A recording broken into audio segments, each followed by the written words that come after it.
The phone in Officer James Hartley's pocket was still recording when he heard the words that would change everything. He didn't mean to leave it on.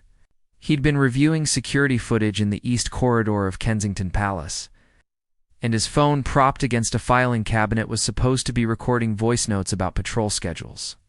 But when the two figures entered the room down the hall, James had frozen. He forgot about the phone. He forgot about everything except staying invisible in the shadows. The woman's voice came first, sharp, confident, senior enough that even whispering felt like a command. "It's handled," she said. "I have access to the files." James felt his chest tighten. He was standing in a storage alcove, barely 6 feet from where they stood. If they turned, they'd see him. If he moved, they'd hear him. "Which files?" The man's voice was quieter, nervous. "Medical. Private medical records." Kate's the name hung in the air like broken glass. James stopped breathing. The Princess of Wales, Kate Middleton. One of the most protected people in the country. And someone inside the palace was talking about leaking her private medical information? "You're insane," the man hissed. "They'll trace it back to us. Not if we're careful," the woman said. Her heels clicked against the marble floor as she paced. "The media will pay a fortune, and no one will know it came from inside." James's hand moved slowly to his pocket. His phone. Still recording? Still capturing every word. But if he pulled it out now, the screen would light up. They'd see him, so he waited. Heart pounding. Palms sweating. Legs aching from holding perfectly still. "I don't know," the man said. "This isn't what I signed up for." "You signed up the moment you agreed to help me get clearance," the woman snapped. "You're already involved. So unless you want me to mention your name when this all comes out, you'll stay quiet and take your share." Silence. Then the man spoke again. Weaker this time. "When?" 2 days. Maybe 3? I need to make sure the source looks external. A hack. Something they can't trace." The woman's voice softened, almost sweet now. "Trust me. By the end of the week, we'll both be set. And Kate's little health scare will be front-page news." James felt sick. Before you hear what happens next, do me a favor. Hit that subscribe button and turn on notifications. Stories like this don't come around every day, and you won't want to miss what happens when James has to decide. Whether to stay silent or risk everything, the footsteps started moving again. Toward him. James pressed himself flat against the wall, barely breathing, praying the shadows were enough. The woman passed within 3 feet of him. Her face was illuminated for just a moment by the glow of her phone. He knew her. Margaret Collier. Senior aide to the Royal Communications Office. 15 years of service. Trusted, respected, untouchable. And now, a traitor. The man followed close behind. James didn't recognize him, but he caught a glimpse of an ID badge. Palisade. When their footsteps finally faded down the corridor, James pulled out his phone with shaking hands. The recording was still running. 23 minutes, he stopped it. Stared at the file, then he realized something that made his blood turn cold. If he reported this, it would be his word against a senior aide. He was a junior guard. Barely 2 years on the job. No one would believe him.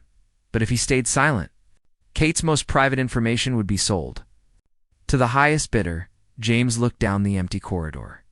He had 48 hours to decide what kind of man he was going to. B. James didn't sleep that night. He sat in his small apartment in South London, staring at his phone on the kitchen table like it was a live grenade. The recording sat there in his files. 23 minutes of proof that could destroy careers, save a princess's privacy, or end his own future in the Royal Guard.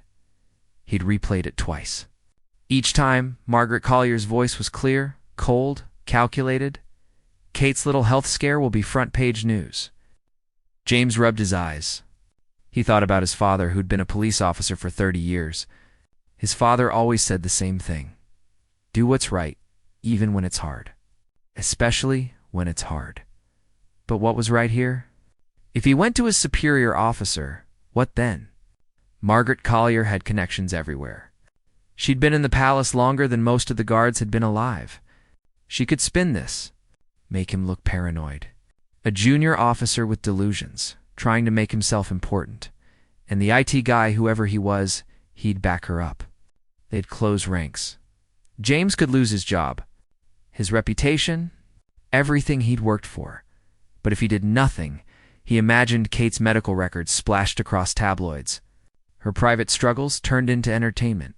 Her dignity stripped away while someone like Margaret Collier cashed a check and disappeared into a comfortable retirement at 3 in the morning. James made his first decision. He copied the recording, backed it up to 3 different places. A cloud storage account his sister had set up for him, a USB drive he buried in a drawer, and an email to himself with a delayed send if he didn't cancel it every 24 hours. It would automatically send to a secure address insurance. Then he went to work. The palace felt different that morning. Every corridor seemed darker. Every face looked suspicious. James kept his head down during the morning briefing, eyes scanning the room for the IT man he'd seen with Margaret. He spotted him near the back. Younger than James expected, maybe 30. Thin face, glasses, the kind of guy who could disappear in a crowd. His badge read Daniel Pierce, Technical Services. James memorized the name during his patrol shift. He did something he'd never done before. He diverted from his route and walked past the communications office. Through the glass walls, he could see Margaret at her desk. On the phone, laughing about something. She looked so normal, so professional, so trustworthy, it made James's stomach turn. "You all right, Hartley?" James turned. It was Sergeant Willis, one of the senior guards. A man who'd been at the palace for 12 years, someone people listened to. "Fine, sir," James said quickly. "Just tired." Willis studied him for a moment. "You look like you've seen a ghost." James forced a smile. "Late night, that's all." Willis nodded slowly, but his eyes stayed sharp. "You know, son, if something's bothering you, better to speak up than let it eat at you." For a moment, James almost told him, right there in the corridor, the whole story. But then Willis's radio crackled. "A minor incident in the South Wing?" Willis squeezed James's shoulder once, then walked away. The moment passed. James continued his patrol, mind racing. Maybe Willis was the answer. A respected senior guard? Someone who'd actually listen. Someone with enough authority to make things happen without everything exploding in James's face. But what if Willis knew Margaret personally? What if they were friends? The palace was a web of relationships James didn't fully understand yet. One wrong move, one wrong person, and everything could collapse. By lunch, James had made his second decision. He needed more evidence. The recording was damning, but it wasn't enough. If Margaret and Daniel were planning to leak Kate's medical records, there would be a trail. Emails, messages, access logs. Something concrete that couldn't be dismissed as a misunderstanding or taken out of context. James wasn't an investigator. He was a guard. But he'd been trained to observe, to notice things, and he had one advantage. Margaret and Daniel didn't know he'd heard them. They thought they were safe. They'd be careless. People always got careless when they thought no one was watching that afternoon. During a shift change, James positioned himself near the IT department. He watched Daniel Pierce leave for his break, coffee cup in hand, phone pressed to his ear. James followed at a distance. Daniel walked to a quiet corner of the palace gardens, away from cameras, away from witnesses, and then he made a call. James couldn't hear the conversation, but he saw Daniel's face, pale, stressed. The man kept looking over his shoulder. When Daniel ended the call, James saw him delete something from his phone, quickly, nervously. Then Daniel headed back inside. James stood in the garden, pulse racing. Whatever was happening, it was happening soon. He checked his watch. If Margaret had been telling the truth, they had less than 2 days before the leak. James knew he was running out of time. That evening, he did something that could get him fired on the spot. He stayed late after his shift ended. Told the duty sergeant he'd left his keys in his locker. A simple lie. Easy to believe. Then he made his way back toward the communications wing. The palace at night was a different place. quieter. Shadows stretched longer. Security cameras blinked red in the darkness. James knew where most of them were, but not all of them. He was gambling everything that he wouldn't be caught somewhere, and he shouldn't be. Margaret's office was dark, empty, but Daniel Pierce was still in the IT department. James could see him through the window, hunched over a computer, the blue glow lighting up his anxious face. James found a spot in an adjacent hallway. Close enough to watch, far enough to hide, he waited. 20 minutes passed. Then 40. His legs cramped. His back ached. But he didn't move. At 9:47 p.m., Daniel finally stood up. He looked around nervously, then pulled a small external drive from his bag. He plugged it into the computer. His fingers flew across the keyboard. James's heart hammered. This was it. The files. Kate's medical records. Daniel was copying them right now. James pulled out his phone. His hand shook as he tried to angle it to record through the window. The distance was too far. The glass reflected too much light. It would never be clear enough to prove anything. But then, Daniel did something James didn't expect. He pulled out his own phone. Made a call. Put it on speaker, James. Could barely hear the voice on the other end, but he recognized it immediately. Margaret, do you have them? She asked. I guess, Daniel said. His voice cracked slightly. But this feels wrong. They're really private. Medical diagnoses, treatments, everything. Daniel. Margaret's voice turned sharp. We've been over this. You want out of debt or not? You want your mother to keep her house? Silence. I didn't think so, Margaret continued. Transfer the files to the secure folder. I'll handle the rest. Tomorrow night, we make the drop. Tomorrow? Daniel's voice rose. That's too soon.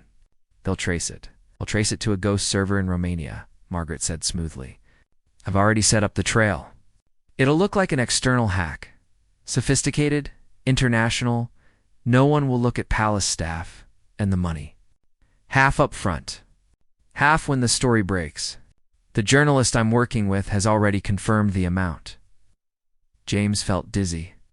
A journalist. They'd already set up the sale. £50,000, Daniel. Each. For one simple file transfer. Think about it. The line went dead. Daniel stood there for a long moment, staring at the computer screen. Then he finished the transfer, pulled out the drive, and shoved it deep into his jacket pocket. He left the IT department quickly, head down. Hands trembling, James waited until Daniel disappeared around the corner. Then he moved. He had to get to someone in authority. Now, tonight. Before tomorrow's exchange happened, but who could he trust? James made his way toward the senior officer's wing. His mind raced through options. Sergeant Willis. Commander Beaumont. Someone. Anyone who would listen. But as he turned the corner, he nearly collided with someone. Margaret Collier. She looked at him with surprise, then suspicion.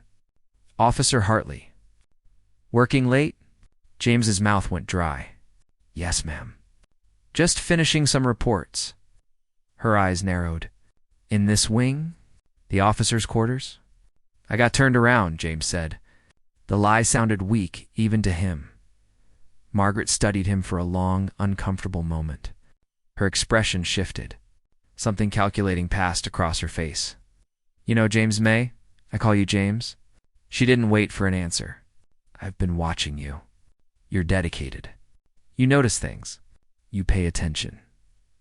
James's stomach dropped. I appreciate staff who are observant, Margaret continued. She stepped closer. But sometimes the most valuable skill in a place like this is knowing what not to see, what not to hear. She let the words hang between them. Do you understand what I'm saying, James? He understood perfectly. She was testing him, trying to figure out if he knew something. Or worse, she already knew he knew, and this was a warning. I'm just here to do my job, ma'am, James said carefully. Margaret smiled. It didn't reach her eyes. Of course you are. We all are. She patted his arm once. Her hand was cold. Get some rest, Officer Hartley. You look exhausted. Wouldn't want you making any mistakes due to fatigue. She walked past him. Heels clicking against the floor. James stood, frozen until she disappeared from view. Then he pulled out his phone with shaking hands. He couldn't go to palace security. Not yet. If Margaret had allies there, he'd be walked into a trap. His evidence would disappear. He'd be dismissed as paranoid or worse. He needed help from outside. James opened his contacts. Scrolled to a name he hadn't called in years. Sarah Chen, investigative journalist. They'd gone to school together. She'd tried to get him to talk about palace security once for a story. He'd refused. But she was honest, ethical, the kind of journalist who actually cared about the truth. His finger hovered over her name. If he made this call, there was no going back. He'd be involving the press. Breaking protocol. Potentially ending his career, but Kate's privacy would be protected. James, press dial. The phone rang once, twice, then a voice answered. "This is Sarah." James took a breath. "Sarah, it's James Hartley. I need your help, and you're going to want to record this." They met at a 24-hour cafe in Westminster. Neutral ground. Public enough to be safe. Private enough to talk. Sarah Chen looked the same as James remembered. Sharp eyes. Notebook already out on the table. But when she saw his face, her expression shifted from curiosity to concern. "James, you look terrible," he sat down heavily. "I need you to listen to everything before you ask questions. And I need your word that nothing I tell you gets published without my permission." Sarah's eyebrows rose. "That's not how journalism works, and this conversation is over." James started to stand. "Wait," Sarah held up a hand. "Okay, off the record. For now. But if what you're telling me involves genuine public interest, I can't promise silence forever." It was the best he was going to get. James pulled out his phone, set it on the table between them. "I recorded this by accident 2 days ago. I need you to tell me if this is enough. If it's real evidence, if it can stop what's about to happen." He pressed play. For 23 minutes, Sarah listened. Her face went from interested to shocked to horrified. When Margaret's voice said, "Kate's little health scare will be front-page news," Sarah physically flinched. The recording ended. Sarah sat back. "Jesus Christ, James. Is it enough?" he asked. "Enough for what? To take to the police? Maybe to take to palace security?" She shook her head. "That's trickier. This woman, Margaret Collier, she has institutional power. She can spin this. Say it was taken out of context. A joke. A test of security protocols." "It wasn't a joke," James said flatly. "I believe you. But belief isn't proof. Not the kind that sticks." Sarah tapped her pen against her notebook. "You said the exchange is happening tomorrow night?" That's what she told Daniel Pierce, the IT guy. "They're transferring the files to a journalist." Sarah's expression darkened. "Which journalist?" She didn't say a name, because it's probably someone who doesn't care about ethics. Someone who'd pay for stolen medical records. Sarah's voice was tight with anger. "There are people in my profession who'd do it. Not many, but enough." She leaned forward. "Here's what you need. You need to catch them in the act, red-handed, the transfer happening. Money changing hands if possible. The actual files being handed over. That's undeniable proof." "How am I supposed to do that?"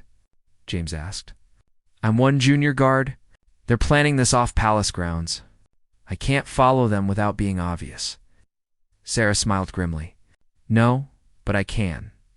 James stared at her. "You want to stake out a criminal exchange?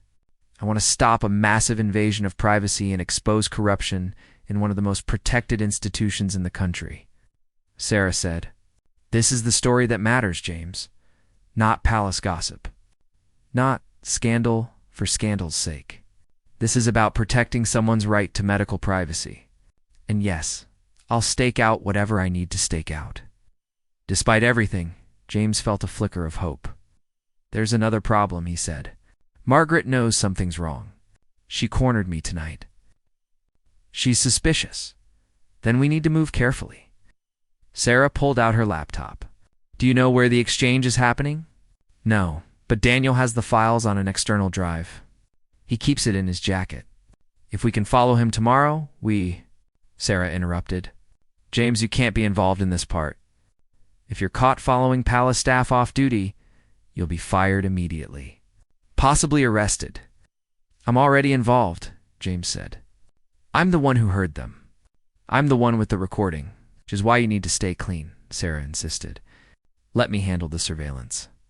I'll follow Daniel. When the exchange happens, I'll document everything. Photos, video. Then we take it to the authorities together. The real authorities, not palace security. The police. Maybe even MI5, given the national security implications. James wanted to argue, but she was right. If he kept pushing, he'd lose everything and accomplish nothing. What do I do? He asked. Go to work tomorrow like normal? Keep your head down.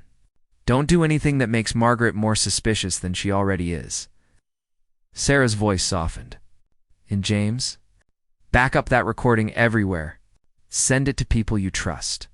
Because if this goes wrong, they'll try to destroy the evidence. I already did. Good. She closed her laptop. Give me Daniel's details. Full name photo, if you can get one. His schedule. Anything that helps me track him. James pulled up Daniel's Palace ID photo from the internal directory. Sent it to Sarah's phone. Tomorrow night, Sarah said. We end this. James walked back to his apartment with his hood up and his hands in his pockets. The streets were empty, cold. He felt like he was being watched, even though he knew that was paranoia. Or was it? Margaret had connections, resources. If she suspected James knew something, would she have him followed? Would she try to intimidate him? Worse? He thought about Kate Middleton.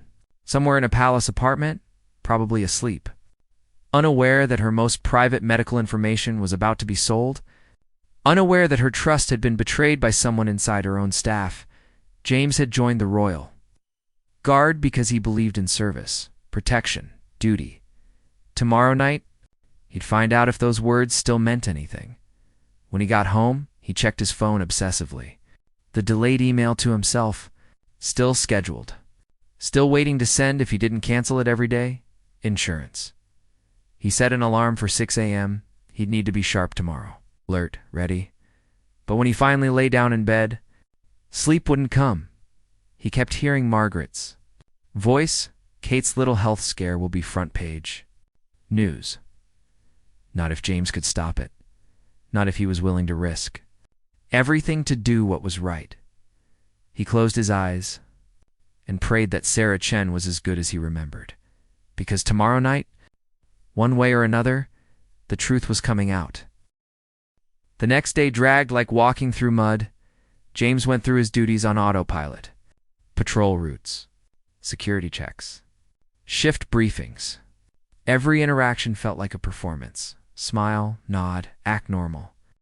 Don't let anyone see the fear crawling under your skin. Margaret Collier passed him once in the morning. She smiled, said good morning. Completely pleasant. As if their conversation last night had never happened. It made James's skin crawl. Around noon, his phone buzzed. A text from Sarah. I've got eyes on Daniel. He left the palace at 11:30. Took the tube to Waterloo. Now at a coffee shop. Waiting. James's pulse jumped. He texted back quickly. Careful. Always am. The afternoon stretched endlessly. James couldn't eat lunch. His stomach was twisted in knots. He kept checking his phone. Kept watching the minutes crawl by. At 4:15 p.m., another text from Sarah. Daniel's moving.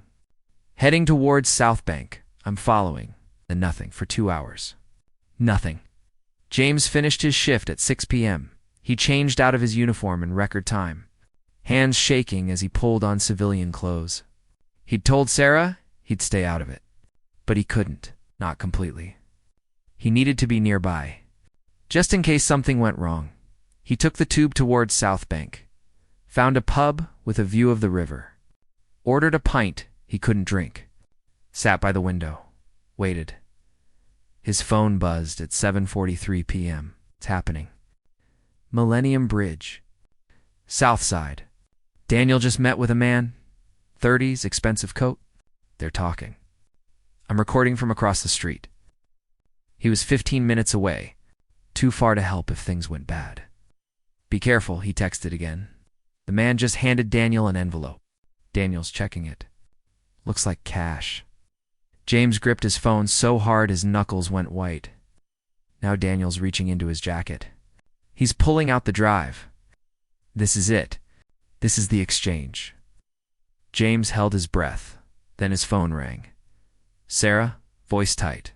Urgent. James, we have a problem. Margaret's here. What? Margaret just showed up. She's with Daniel and the buyer. They're all talking. James, it looks like the buyer knows her. They're friendly. James stood up so fast his chair scraped loudly. Other pub patrons looked at him. He didn't care. Where are you? He demanded. Near the Tate Modern. East Side. But James, don't come here. This is about to go bad.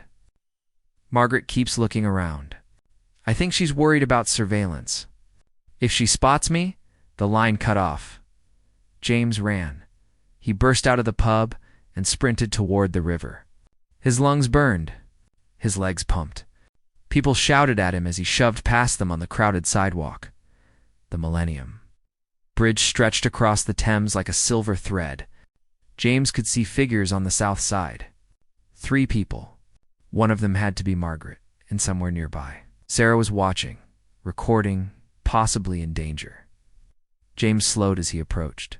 Tried to look casual. Just another tourist. Another face in the crowd. He spotted Sarah first. She was positioned behind a postcard stand, phone angled carefully toward the bridge. Her face was pale, but focused. James moved closer. Tried to catch her eye without being obvious. Then he saw them clearly. Margaret Collier. Elegant coat, perfect posture. Completely calm. Daniel Pierce. Nervous, shifting his weight. The external drive visible in his hand, and the buyer. A man James didn't recognize. But the way he stood confident, expensive clothes. The kind of smug expression that came from never facing consequences told James everything he needed to know. This was a man who made his living off other people's pain. Did you get everything? The man asked Margaret. His voice carried across the cold evening air. Complete medical history, Margaret said. Diagnoses, treatments, private doctors, notes. Everything from the last 3 years, including the recent surgery. James felt sick. The man smiled, pulled out his phone. Transferring the first payment now. $50,000. You'll get the rest when the story runs. Daniel handed over the drive with shaking hands. It was done. The exchange was complete. Sarah was recording everything. James could see her phone steady in her hands. This was the evidence they needed. Undeniable, damning. But then Margaret turned. Her eyes swept the area. Systematic, professional, and they landed on Sarah. For one heartbeat. Their eyes met. Margaret's expression went ice cold. Run. James shouted. Sarah bolted. Margaret snapped something at Daniel and the buyer. They scattered immediately. 3 different directions. Practiced. Like they'd planned for this. James ran after Sarah. Behind him. Footsteps pounding. Sarah ducked into a side street. James followed. They ran through a maze of alleys and back streets. His security training kicked in. He knew these streets. Knew the shortcuts. He yelled. They burst into a small park. Cut across it. Emerged onto a busy street full of evening commuters. James risked a glance back. No one was following. They'd lost them. Sarah collapsed against a wall, gasping for breath. Did you see? I saw everything, James panted. Did you get it? The recording. Sarah pulled out her phone. Her hands were shaking so badly she almost dropped it. But the video was there. Clear, damning. Margaret's voice. The exchange. The drive. The money? We've got them, Sarah whispered. James pulled out his own phone. We need to call the police. Right now. Before they destroy evidence. 8, Sarah said. Not just the police. We need to call MI5. This is a national security issue. Medical records of a senior royal? This goes way beyond local police. She was right. Sarah pulled up a contact. I have a source at MI5, someone I trust. We'll send them everything. The recordings, the video. They'll handle it from here. James nodded. His whole body was shaking from adrenaline. Sarah made the call. 20 minutes later, they were sitting in the back of an unmarked car. 2 MI5 agents in the front seats. Professional, serious, not saying much. You did the right thing, one of them finally said. Both of you. James stared out the window, watched London slide past. Wondered if his career was over. Wondered if it mattered. He'd done what was right. That had to be enough. The arrests happened at dawn. James wasn't there to see it. Sarah texted him the details as they came through her sources. Margaret Collier. Arrested at her home in Chelsea, charged with theft, conspiracy to commit fraud, and breaching the Official Secrets Act. Daniel Pierce. Arrested at his mother's house where he'd fled after the failed exchange. Charged as an accomplice, the Byra freelance journalist named Martin Howell, with a history of paying for stolen information, arrested at his hotel.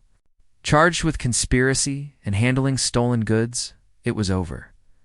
James sat in his apartment, staring at his phone, trying to process what he'd done. The MI5 agents had kept him and Sarah for 8 hours. Questions, statements, reviewing evidence. They'd been professional, but thorough. Every detail mattered. Every second of the recordings was analyzed. You may have prevented a significant breach of royal privacy, one agent had told him. The Princess of Wales's medical information would have been splashed across every tabloid in the country. You stopped that. James didn't feel like a hero. He felt exhausted, scared, uncertain about what came next. His phone rang.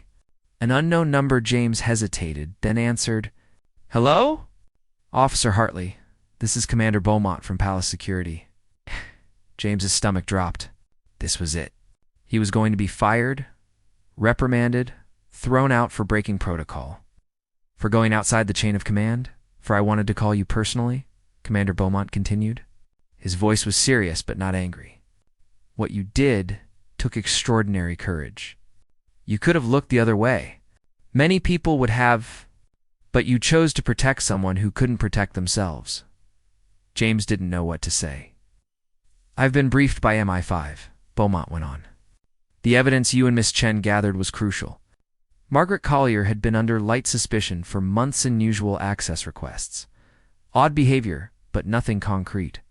You gave us the proof we needed. I didn't follow protocol, James said. I went outside the chain of command. I involved a journalist. You made a judgment call in an impossible situation, Beaumont said firmly. And you made the right one. If you'd come to Palace Security first, there's a very good chance that Margaret would have been tipped off. She had friends in the department, people who trusted her. Your instinct to go external was correct. James felt something loosen in his chest. Relief. Validation. Maybe he hadn't destroyed everything after all. What happens now, sir? Now, you take a few days off. Rest.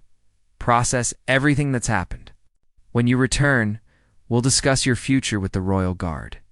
Between you and me, Officer Hartley, I think that future looks very promising. The call ended. James sat there for a long moment. Then he laughed. A short, slightly hysterical sound.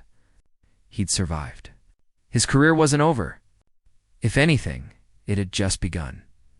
3 days later, James received a letter. Heavy paper. Official seal. Hand-delivered to his apartment. Inside was a brief note, typed, formal, but the signature at the bottom made his hand shake. Officer Hartley, I have been made aware of the actions you took to protect my privacy during a very difficult time. I cannot adequately express my gratitude for your courage, discretion, and integrity. You did not have to act. Many would not have. But you chose to stand up for what was right, even at great personal risk. Thank you for your service. And thank you for reminding me that there are still people in this world who can be trusted with sincere appreciation. Catherine James read it 3 times, then carefully folded it and put it in a drawer. Some things were too important to put on display, Sarah called him that afternoon. Have you seen the news? No, I've been avoiding it. Margaret Collier has been denied bail. The judge said she's a flight risk. Daniel Pierce is cooperating with investigators in exchange for a reduced sentence. And Martin Howell, the buyer, his career is finished. 3 major publications have already cut ties with him. And Kate's medical records. James asked quietly. Safe. MI5 recovered the drive. Confirmed it was destroyed under supervision. No copies were made. No information was leaked. Sarah paused. You did it, James. You actually stopped it. We did it, he corrected. I couldn't have done this without you, Sarah said, and he could hear the smile in her voice. If you ever need a journalist again, you know who to call. They talked for a few more minutes. Made plans to meet for coffee once things calmed down. Then said goodbye. James stood by his window, looking out at London. The city stretched endlessly. Millions of people. Millions of stories. Most would never know what almost happened. What was prevented. And that was okay. James hadn't done this for recognition. He'd done it because someone needed protecting. Because standing by while something wrong happened wasn't something he could live with. His father had been right all along. Do what's right, even when it's hard. Especially when it's hard. A week later, James returned to duty. The other guards treated him differently now, respectful. A little in awe. Word had spread quietly through the palace. Not the details, those were classified, but enough. Enough that people knew Officer James Hartley was someone you could trust. Someone who'd proven that integrity still meant something. He walked his patrol routes with his head high. Checked security checkpoints. Nodded to staff. Did his job. And sometimes, when he passed the communications wing, he thought about Margaret Collier. About how 15 years of service could be destroyed by greed. About how easily trust could be broken. But mostly, he thought about Kate. About the fact that somewhere in these palace walls, she was safe. Her privacy intact. Her dignity protected because one person chose to speak up. Instead of staying silent because one person believed that doing the right thing was more important than keeping his head down, James Hartley had joined the Royal Guard to serve, and in the end, that's exactly what he'd done.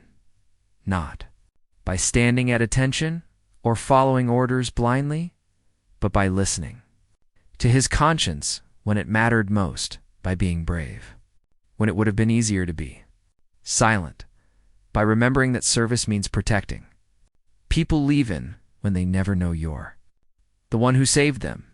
That was the job. And James was exactly where he was meant to be.